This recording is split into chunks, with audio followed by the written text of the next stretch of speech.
The ultimatum. The void of space erupted with light as the hegemony fleet emerged from quantum displacement. Thousands of vessels, each dwarfing Earth's largest ships, materialized in perfect formation around the blue planet. They hung there, motionless, a silent promise of overwhelming force.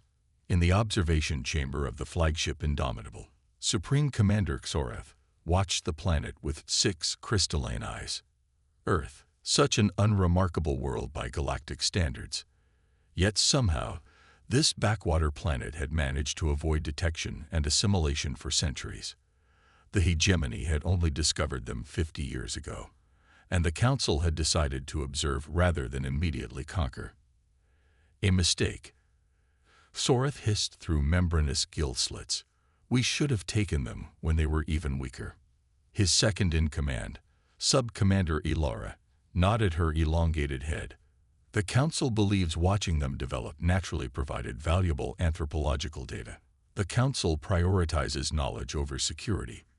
Xorath replied. These humans advance too quickly. Their technological progression is exponential, not linear like most species. In another century, they might actually challenge us. The hegemony had ruled the galaxy for 10,000 years. They were a collective of the 17 most advanced species who had long ago decided that stability was preferable to competition.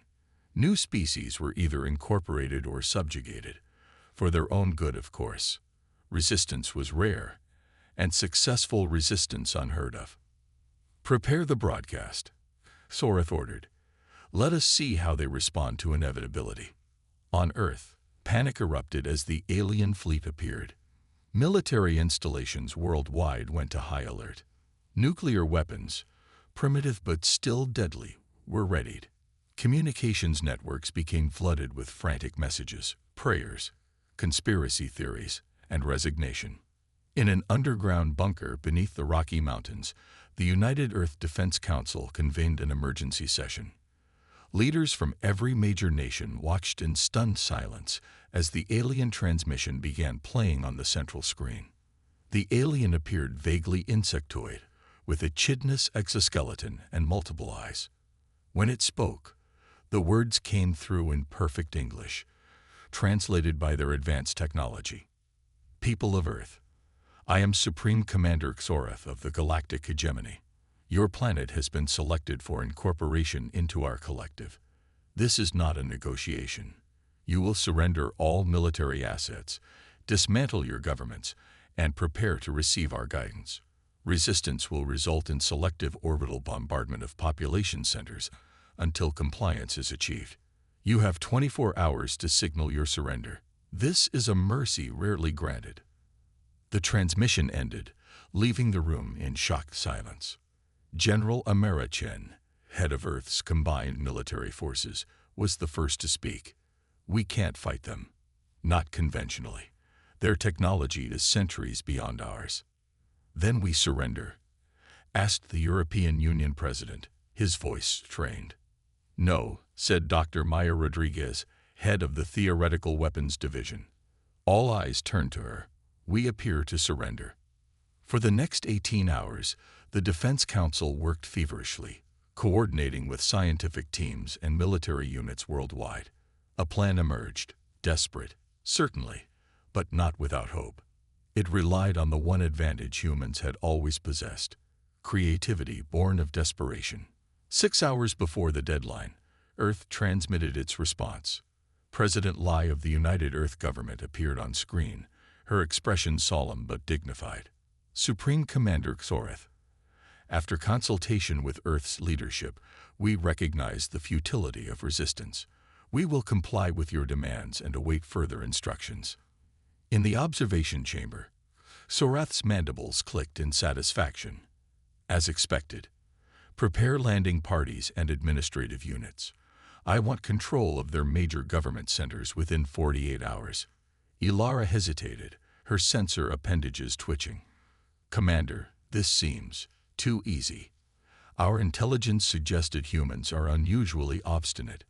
Their historical records show consistent resistance against superior forces. Perhaps they've evolved wisdom. Torith replied dismissively. Or perhaps seeing our fleet dispelled any delusions of victory. Begin the occupation. As the first hegemony shuttles descended toward Earth's major cities, they were met with no resistance. Military bases had been evacuated, weapon systems powered down. World leaders appeared on global broadcasts, urging cooperation with the alien overlords. The occupation began smoothly. Too smoothly, Ilara thought, as she reviewed initial reports. Humans were being compliant, even helpful. When hegemony administrators arrived at key infrastructure locations, power plants, communication hubs, transportation centers, they found human workers ready to assist in the transition. Something felt wrong, but she couldn't identify what. Hegemony protocols for planetary subjugation had never failed in 9,000 years of implementation. Yet she couldn't shake the feeling that they were missing something fundamental about these humans.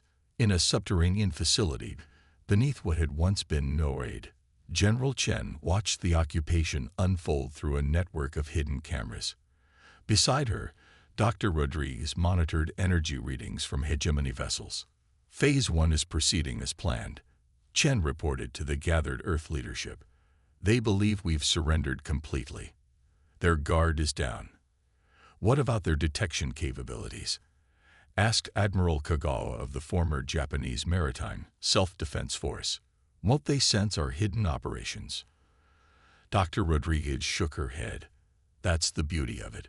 They're so technologically advanced that they're not looking for our primitive methods. Their scanners are calibrated for quantum fluctuations, gravitational anomalies, dark energy manipulation, not simple radio waves or electrical currents. It's like having a telescope so powerful you can see galaxies, but you miss the mountain right in front of you. President Lai nodded grimly. How long until we're ready for Phase 2? 12 hours, Chen replied. Our people are in position. The nanite distribution is at 68% coverage of hegemony personnel and increasing. The EMPs are charged and synchronized. And our secret weapon? Lai asked, turning to Dr. Rodriguez. The scientist smiled thinly, ready for deployment the moment their fleet is vulnerable. They never imagined we'd develop quantum entanglement technology. They think we're still using silicon computers and chemical rockets. Because that's what we showed them, Chen added. For 50 years, we detected their probes and surveillance. We knew they were watching, so we put on a show. We let them see exactly what they expected to see, a divided, primitive planet struggling with climate change and political conflict. Meanwhile, continued Rodriguez, our real technological development happened off-grid, in facilities shielded from their observation. We're not as advanced as they are, but we're far beyond what they believe. On the Indomitable, Soreth received concerning reports. Several landing parties had gone silent. Communications with 3 major administrative centers had been lost. Technical difficulties, Ilara suggested, though her tone betrayed doubt. Their primitive infrastructure may be incompatible with our systems. Perhaps, Soreth said slowly, or perhaps these humans are not as docile as they appeared. Increase security protocols. I want combat units at all administrative centers. And prepare the orbital weapons platforms. We may need to deliver a demonstration of consequences. But Soreth's orders came too late. Across Earth, the true plan was already in motion, and the hegemony was about to learn why humans had survived countless extinctions on their harsh, unforgiving world. They were about to learn the meaning of silent defiance. The reversal. As night fell across North America, the first coordinated strike of Earth's resistance began.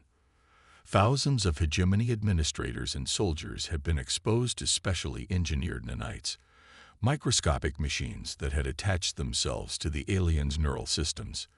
These nanites were primitive by hegemony standards, so primitive that their biosensors hadn't bothered scanning for them. Now, activated by a simple radio signal, they began to work. The effects were subtle at first. Hegemony soldiers reported headaches, disorientation, mild hallucinations. Some began to see movement in shadows where none existed. Others heard whispers in empty rooms. The psychological effects were calculated precisely, not to incapacitate immediately, but to sow doubt, confusion, and most importantly, fear. Fear was an emotion the hegemony rarely experienced. Their technological superiority had made them virtually invulnerable for millennia. They had forgotten what it meant to be afraid. Humans, by contrast, had evolved in constant fear of predators, of natural disasters, of each other. They had mastered fear, learned to function despite it, even use it as motivation. This psychological resilience was their first advantage. In the Hegemony Command Center established in what had been the Pentagon, Field Director Kraz struggled to make sense of conflicting reports. His neural interface with the Hegemony network was glitching, showing phantom energy signatures, and then nothing at all. "Something is interfering with our systems," he reported to the Indomitable. "Request technical support and additional security forces." Before a response could come, the power failed. Backup systems activated immediately, but they too failed within seconds. In the sudden darkness, Kraz heard his security detail moving nervously, their specialized vision struggling to adjust. Then came the voice, seeming to emanate from the walls themselves. "You are not welcome here. This is not your world. Leave now or face extinction." Primitive psychological warfare, Kraz announced confidently, though his mandibles trembled slightly. "Stand firm. They are trying to unsettle us." Similar scenes played out in hegemony installations worldwide.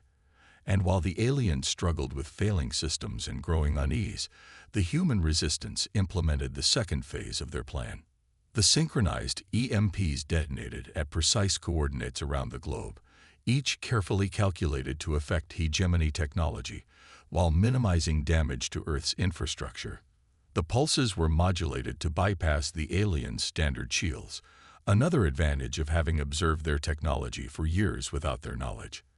On the Indomitable, chaos erupted as systems failed and emergency protocols activated. Sorath stormed onto the command deck, his exoskeleton flushed deep crimson with rage. "What is happening?" he demanded. Ilara worked frantically at her station. "Widespread communications failure. Commander, we've lost contact with 72% of ground forces, and our orbital platforms report anomalies." What anomalies? Energy signatures, appearing and disappearing.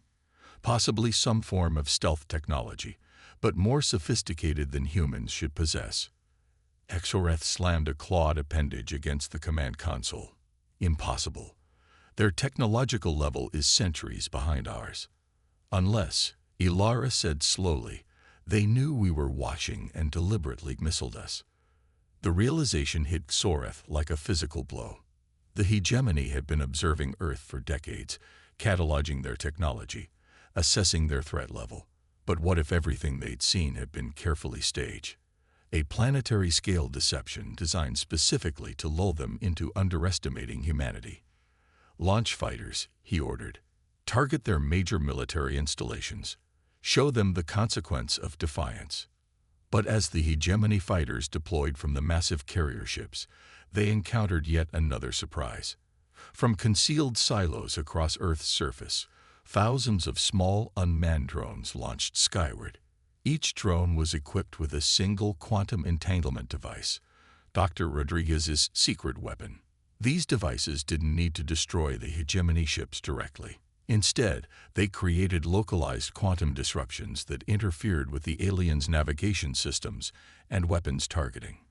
Hegemony fighters, suddenly blind and disoriented, collided with each other or fired at phantom targets. On Earth's surface, hidden resistance cells activated, targeting hegemony ground forces with weapons specifically designed to penetrate their armor and defenses. These weren't traditional firearms or explosives, but directed energy weapons that the humans had developed in secret, adapting principles gleaned from observing alien technology. In his underground command center, General Chen watched the battle unfold through a network of satellites and drones. "Phase 3 is proceeding better than expected," he reported. "Hegemony forces are in disarray. Their command structure is breaking down. Dr. Rodriguez nodded, studying data streams from sensors monitoring the quantum disruptions. The entanglement field is holding. Their faster-than-light communications are completely blocked. Each ship, each ground unit is now isolated. President Lai leaned forward. And our message? Are they receiving it? On every frequency, in every hegemony language. Confirmed Communications Director Okafor, along with the evidence package. The message being transmitted to every hegemony vessel contained not threats, but information. Data proving that humans had observed the hegemony for decades. Records of secret technological development far beyond what the aliens believed possible.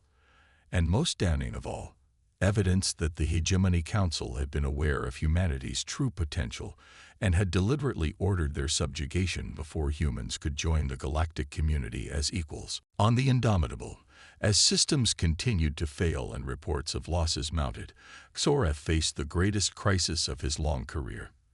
His orders had been explicit: subjugate Earth quickly and completely. The Council had emphasized the importance of this mission above all others. Now he understood why. Humans were not just another primitive species to be assimilated. They represented a fundamental threat to the hegemony's control, a species advancing too quickly, thinking too creatively, adapting too effectively. Commander, Ilara said quietly, we've lost 40% of our ground forces and 23% of our fighter complement. The humans are deploying technologies that should be impossible for them. And this transmission they're broadcasting, it contains classified council directives. Xoreth stared at the blue planet visible through the observation port. We've been deceived, not just by the humans, but by our own council. They knew what we would face here. Your orders, Commander. For the first time in his centuries of service, Xoreth hesitated. The hegemony could still win this conflict through sheer force, by deploying planet-killer weapons and reducing Earth to molten slag. But doing so would require acknowledgement of failure, admission that his force of thousands of ships had been outmaneuvered by a supposedly primitive world. And there was something else, something he could barely admit to himself. Respect. These humans had orchestrated a deception on a planetary scale, had developed technologies in secret, had united their fractious world in defense against a superior foe. They had done what no species had managed in 10,000 years. They had defied the hegemony and demonstrated that they might actually win. Send the signal, he finally said. Cease all offensive operations. In the underground command center, Earth's leadership watched as hegemony forces began to withdraw. Fighters returned to their carriers. Ground troops evacuated their positions. The massive fleet that had surrounded Earth began to disperse, maintaining distance, but no longer in attack formation. Then came the transmission from the Indomitable. To Earth's leadership, we acknowledge your unexpected capabilities. The hegemony withdraws its demands for now. We propose negotiation rather than continuation of hostilities. President Lai exchanged glances with her advisors before responding. We accept negotiations, provided they are conducted as equals, not as conqueror and subject. Hours later, in a hastily arranged neutral venue, a space station in Earth orbit, Xoreth faced President Lai across a conference table. You understand, the hegemony commander said, that my superiors will not simply forget this world. You have revealed yourselves as a significant concern. Lai nodded calmly. We understand completely, which is why we've prepared additional insurance. The quantum entanglement technology we demonstrated today. We've placed similar devices on 17 key worlds within your hegemony. Should any hostile action be taken against Earth, those devices will activate, disrupting your infrastructure, your communications, your very way of life. Xoreth's eyes widened. Impossible. You couldn't have reached those worlds without our knowledge. Lai smiled. We've had faster-than-light capability for 30 years, Commander. We simply made sure you never detected it. Your observation posts saw exactly what we wanted them to see. Why reveal yourselves now? Why not continue your deception until you were even stronger? Because we don't want conflict. We never did. Humanity doesn't seek domination. We've learned the painful lessons of imperialism in our own history. We want to join the galactic community, but as equals, not subjects. Horeth considered this, his alien mind struggling to comprehend a species that could have continued developing in secret, but chose revelation and confrontation instead. Perhaps, he said finally, the hegemony has something to learn from humanity after all. As the negotiations continued, news spread throughout the galaxy. Earth, a planet many had never heard of, had forced the mighty hegemony to retreat. Subjugated worlds began to whisper of resistance. Council members began to question 10,000 years of policy, and humanity prepared to take its place among the stars, not as conquerors, not as subjects, but as something the galaxy had not seen in millennia. Innovators, disruptors, agents of change. The silent defiance had become a roar that would echo across the cosmos.